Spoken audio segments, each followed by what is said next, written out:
കുഴപ്പമില്ല, just one time watchable. എങ്ങനെയുണ്ട് അഭിനയമൊക്കെ ഉണ്ടല്ലോ അറിയാം? ആ കുഴപ്പമില്ല. ഹൈജുവിന്റെ അഭിനയത്തിൽ ബെറ്റർ ആയിട്ടുണ്ട്. അടിപൊളി സിനിമ. കാരണം പറഞ്ഞാൽ ഞങ്ങൾ ഇടയ്ക്ക് ഒരു ധീരൻ എന്ന് പറഞ്ഞ പടം പോയി കണ്ടു, ഒന്ന് കൊല വിളിച്ചു. പക്ഷെ ഈ പടം എന്ന് പറഞ്ഞാൽ ഭയങ്കര ഇഷ്ടപ്പെട്ട എൻ്റെ മോള് എഴുത്ത് നിന്ന് സീറ്റിൽ നിന്ന് കണ്ടു. അടിപൊളി സിനിമ പറഞ്ഞാൽ അടിപൊളി സിനിമ. ഒരു ഫ്ലോപ്പും ഇല്ലാതെ, ഒരു ഫ്ലോപ്പും ഇല്ല ഇതിന്. നല്ല കഥയിൽ നല്ല കാറ്റഗറി, നല്ല നല്ല കഥ, നല്ല സിനിമ. അതായത് നല്ല പടം, ഇഷ്ടപ്പെട്ടു. ഒരു സൈജു ഗ്രൂപ്പിന്റെ ഒരു വ്യത്യസ്തമായ ഒരു സബ്ജക്റ്റ് നേടിയെടുക്കും.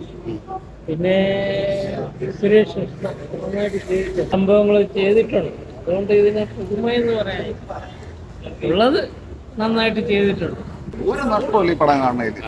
500 രൂപ ടിക്കറ്റ് എടുത്ത് കണ്ടാലും ഒരു നഷ്ടവും വരും. അടിപൊളി സിനിമ പറയാം, അടിപൊളി സിനിമ. തിരക്കഥ എഴുതിയ ആൾക്കാരൊക്കെ എന്ന് പറഞ്ഞാൽ തൊട്ട് നമിക്കണം. ആ ഒരു നല്ലൊരു സീക്വൻസ് എന്തായാലും നല്ല വൃത്തിയെ വിജയിക്കും. ഇപ്പൊ ആള് ഞങ്ങൾ കയറിയപ്പോൾ കുറവായിരുന്നു, പക്ഷെ ഇനി ആള് നിറഞ്ഞ് കയറും എന്നുള്ള വിശ്വാസമുണ്ട്. സോഷ്യൽ മീഡിയയിൽ തന്നെ വന്നാണെന്നാണ്. പക്ഷെ ആരും ഇവിടെ നിന്ന് റെക്കോർഡ് ചെയ്ത് പുറത്തേക്ക് കൊടുക്കാതിരുന്നാൽ പടം 100% വിജയിക്കും. എങ്ങനെയുണ്ട് എല്ലാവരും അഭിനയമൊക്കെ? എല്ലാവരും, ലേഡീസ് ആയാലും അഭിനേത്രികളും അഭിനേതാക്കളും നല്ല രീതിക്ക് പെർഫോം ചെയ്തു. നല്ല പെർഫോമൻസ്.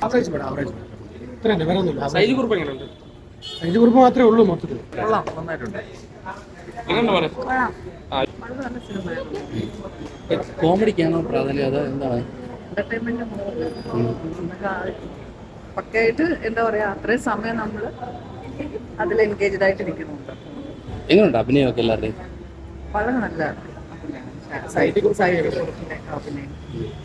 സുരേഷ് കൃഷ്ണ സാർ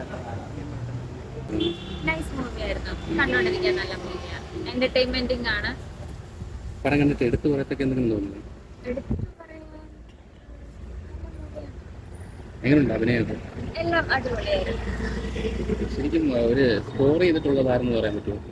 എല്ലാവരും ഒന്നിനൊന്നും മെച്ചമായിരുന്നു, ആക്ടിങ്ങും സ്റ്റോറിയും എല്ലാം.